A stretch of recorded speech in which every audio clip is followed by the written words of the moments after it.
Baga dhalachuu gooftaa keenya Yesuus Kiristoosiitiin isin ga'e.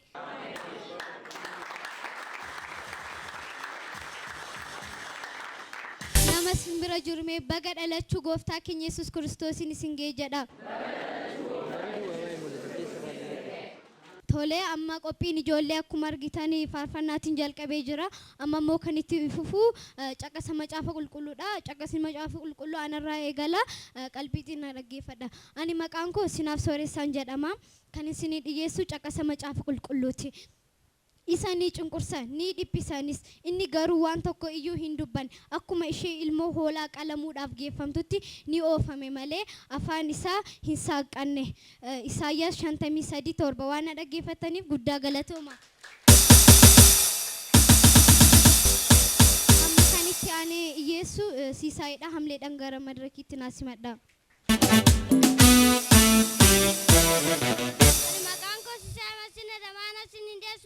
Macaafa qulqulluu Luqaas 1:24 Maariyaam yemmus anoo ammallee durba kun akkamitti ta'uu danda'a jettee ergamicha gaafatan guddaa ta'u.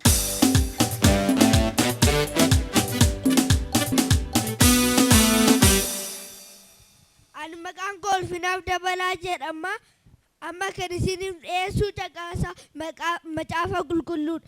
Luqaas boqonnaa 1 lakkoofsa 26-28 Elsaabeet ulfooftee ji'a ja'affaatti ergamaan Gabri'eel Waaqayyoo bira kutaa biyya Galiilaa mandara Naazreet jedhamu ergame. Ergaan isaas gara durbama Maariyaam jedhamtutti tokko ture. Isheen nama Yoosef jedhamu sanyii Daawit irraa dhalatee kaadhimamee ture. Ergamichi isheetti mul'ate Waaqayyo gooftaan si wajjin jira nagaan siif haa ta'u jedheen nagaan siif haa ta'u yaa ayyaana qabeetti jedheen waan dhaggeeffataniif guddaa galatooma.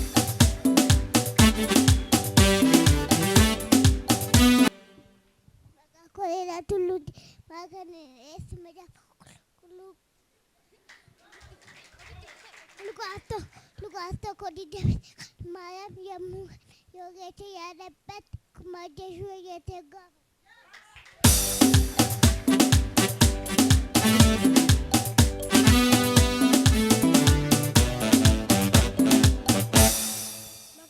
Daa'id Darasuun jedhama.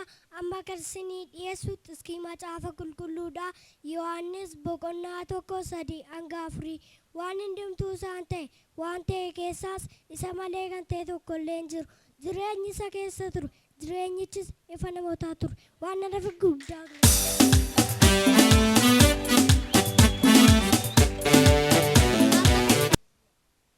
maqaan koo boontuu urgeessaan jedhama. Kanan isinii dhiyeessu macaafa qulqulluu Luqaas boqonnaa 1:33 mana Yaaqoob irratti bara baraan immoo barri mootummaa isaas dhuma hin qabu jedhee waan argisiisan.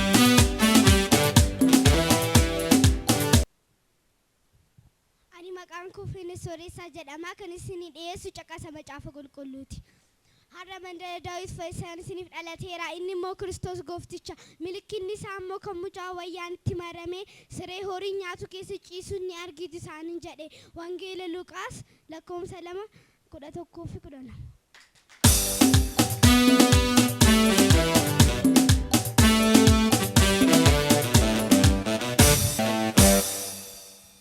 Maqaan koo Finisooreessaa jedhama. Kan isinii dhiyeessu caqasa macaafa qulqulluuti. Inni guddaa hin ta'a ilma abbaas jedhamee waamamu.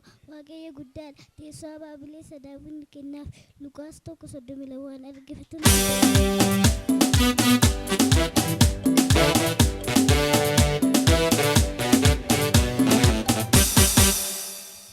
Ani maqaan koo Caayituu Mikkanaan jedhama. Kan isinii dhiyeessu tiskii macaafa qulqulluuti. Tiskii macaafa qulqulluu koo Yohaannis boqonnaa 1:15. Yohaannis waa'ee isaatiif dhugaa hin ba'a. Sagalee isaa ol fudhatee inni ana booddee dhufu ana iyya caala waan argataniif guddaa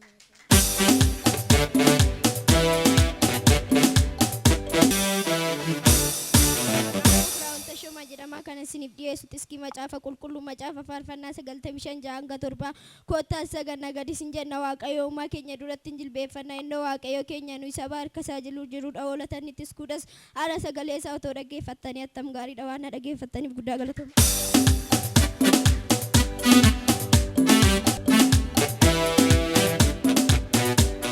Ani maqaan koo Firaafis Tolasaan jedhama. Kan isinii dhiyeessu tiskii macaafa qulqulluu Zakkaariyaas 9:9. Isin yaa namoota Tsiyoon guddaa gammadaa. Isin yaa namoota Yerusaalem guddisaa sagalee gammachuu dhageessisa. Kinoo mootiin keessan inni qajeelaan inni gad of deebisee harree yaabbii keessa taa'ee ilmoora taa'ee gara keessan ni dhufa. Waan dhaggeeffattaniif guddaa galatooma.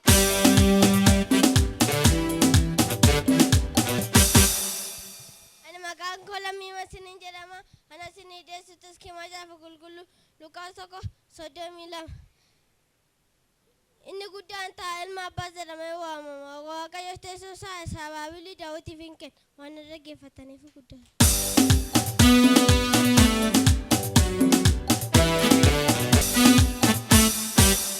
Ani maqaan koo Faasigeedda Shooman jedhama. Kan isinii dhiyeessu tiskii macaafa qulqulluu Luqaas 2:16. Ariifachaa yemmuu dhaqan Maariyaam Yoosef mucicha siree horiin keessatti nyaatu irra ciisee argatan. Waan dhaggeeffataniif guddaa galatooma. Ammoo ijoolleen as ba'anii faarfannaa isiniif dhiyeessuu isaaniitiinis hamleedhaan as himadha.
walii wajjin kaanee gadi jennee shubbisnee faarfanna.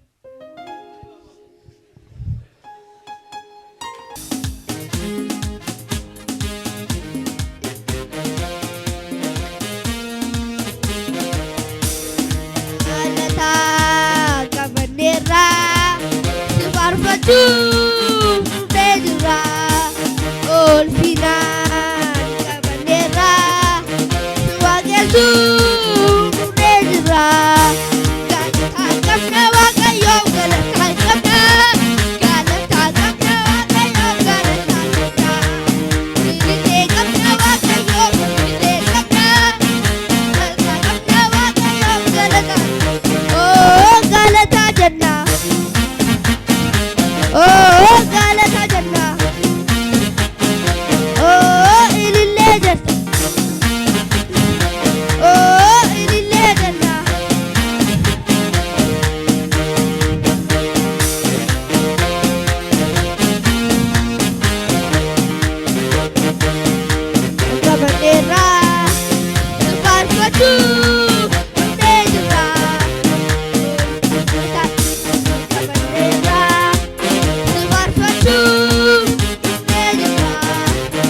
wambasa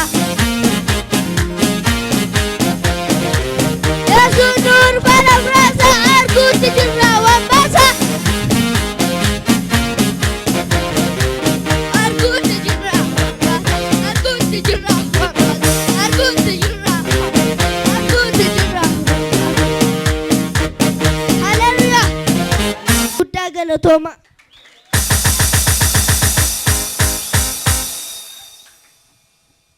harka keessanitti qabaatu waaqayyo sinaa eebbisu jedhaane ammasitti dabalaa fi waaqayyo sinaa eebbisu jedhaane amma caqasama caafa qulqulluusitti fufaa amma immoo kan itti ani isiniif dhiyeessu marti keetiidha amleedhaan naasi madhaashiin maqaan koo marti keetii hirphaan jedhama kan isin dhiyeessutti iskii macaafa qulqulluu Isaayyaas 9:7 guddinni mootummaa isaatii fi guddinni nagaa isaatti dhuma hin qabu inni teessoo Daawitii fi mootummaa isaa irratti hin mo'a isa inni ijaarsa firdii fi qajeelummaa amma hamma bara baraatti isa in eega inaafan waaqayyo gooftaa macaa kana hin godha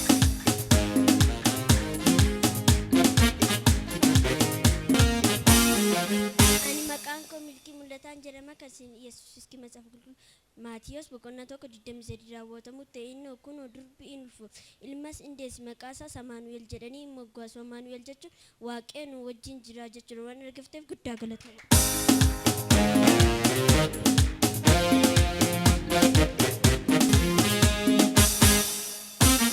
Ani maqaan koo Boontuu Gaddisaan jedhama kan isin Yesuus iski macaafa qulqulluu Luqaas boqonnaa 1:36 akkana jedha kinoo filli ishee sitti aantu Elsaabeet dhabduu jedhama kan tulte bara dulluma isheetti sirma godhachuudhaaf erga ulfooftee ji'a ja'affaa isheeti.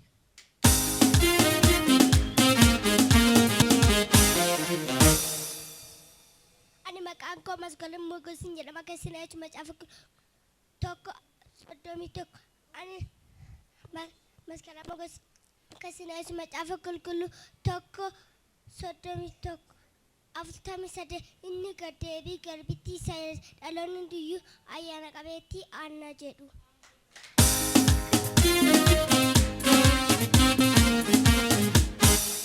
Maqaan koo Diinasa Moosisaan jedhama kan isinii qopheessu macaafa qulqulluudha. Luqaas boqonnaa 1 lakkoofsa 44 akkuma isaa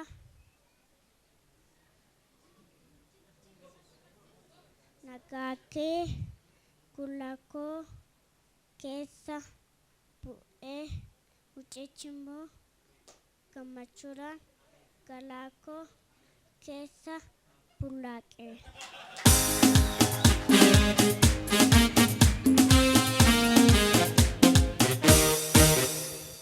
Ani maqaan koo Daraartuu Addunyaan jedhama.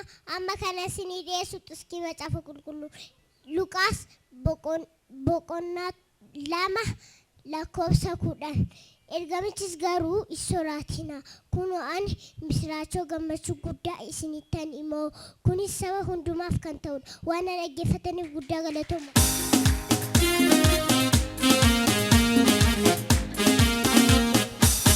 Ani maqaan koo Kennaa Abbabaan jedhama kan isinii dhiyeessutti iskii macaafa qulqulluu yemmuu ergamichi isheedhaan yaa Maariyaam Waaqayyo biraa ayyaana argatteerti sodaatin Luqaas 1:30.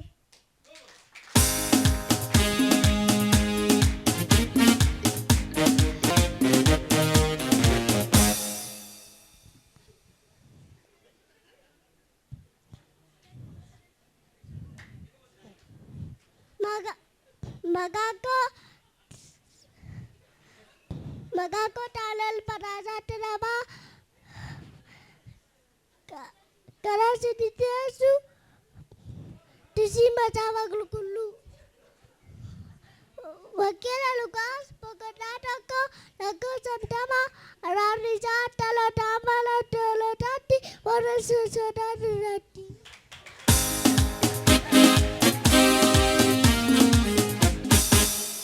Maqaan koo Saameel Badhaasaan jedhama. Amma kana isinii dhiyeessutti iskii macaafa qulqulluu gara biyya dhuunfaa isaa dhufeef namoonni garuu sassaman ammas simataniif ijoollee Waaqayyoo akka ta'aniif aboo isaaniif kenna. Isaanis warra maqaa isaatti amananidha.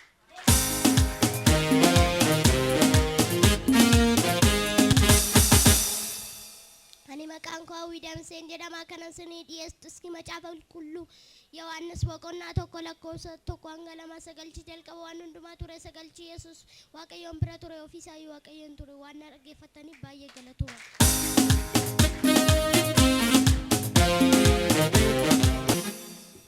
Ani maqaan koo Simoon Damseen jedhama. Kan isinii dhiyeessu iski macaafa qulqulluu Luqaas boqonnaa 1:31 kunoo inni ulfoofta. Ilma sindeessa maqaa isaa Yesuus jettee moggaafte.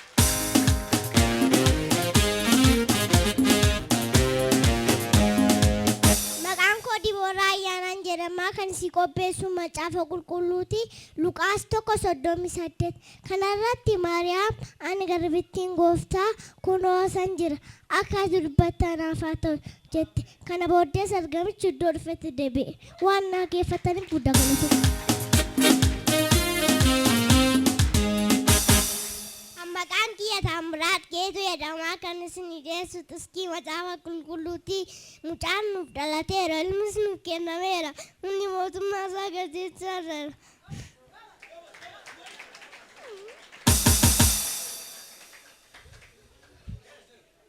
Maqaan isaas Gorsaa Adii.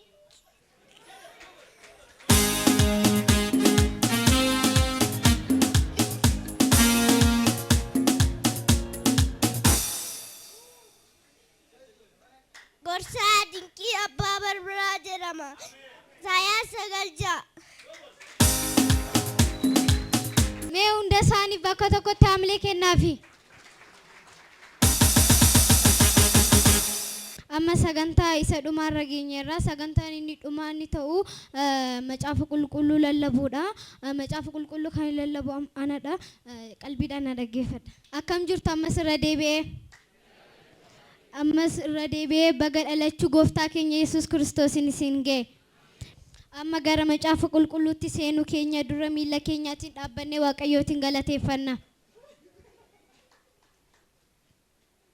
Ija keenya walirra buufannee isarraan nu ga'e kana Waaqayyootiin galateeffanna. Yaa Waaqayyo Abbaa galanni siif haa ta'u. Ati bara baraan ulfaadhu. Waan irra nu geesseef galanni siif haa ta'u. Kiyyoo diinaarraa nu eeddee waan irra nu geesseef galanni siif haa ta'u. Fuula kee dura dhaabbannee akkasi galateeffannuuf waan nu gargaarteef galanni siif haa ta'u. Ati bara baraan ulfaadhu. Silaa akka diinaa ta'e yoonas hin dhaabannu ture. Ati Waaqa waan taateef waan nu gargaarte irra nu geesseef galanni siif haa ta'u. Bara baraan ulfaadhu. Ameen. Noora. Amarra kan nuti waliin ilaallu Kiristoos maaliif dhalate kan jedhudha. Maatiyos 1:21 irraa akkas jedha. Isheen ilma ni deessi. Atis maqaa isaa Yesuus jettee ni moggaafta. Inni ofii isaatii saba isaa cubbuu isaanii fayyisa jedhe. Kiristoos maaliif dhalate isa jedhuufi tokkoffaan namoota biyya lafaa kana hundaaf cubbuu isaanirraa fayyisuufidha. Lammaffaan immoo namaa fi Waaqayyootiin walitti araarsuufidha. Hojii ergamoota 4:2 deemtanii dubbisuu dandeessu. Akkas jedha. Fayyinnis Yesuus Kiristoos duwwaadhaan malee kan biraatiin tokko illee hin jiru. Maqaa kan biraa ittiin fayyuun kan nuuf ta'u Waaqa jalaa ilmaan namootaaf hin kennamne jedha. Kiristoos maaliif kan dhalate isa jedhu irratti waan lama kaasneerra. Tokko namoota biyya lafaa kana hundaaf namni biyya lafaa kana irra jiru hundumtu cubbamaa waan ta'eef cubbuu keenya kana nu fayyisuudhaaf gara biyya kan lafaa kanaa dhufee jechuudha. Inni lammaffaan immoo namaa fi Waaqayyoo walitti araarsuufidha. Namaa fi Waaqayyoo walirraa adda ba'anii waan turreef Yesuus immoo kan inni dhalate namaa fi Waaqayyootiin walitti araarsuufidha. Waan dhaggeeffataniif guddaa galatooma.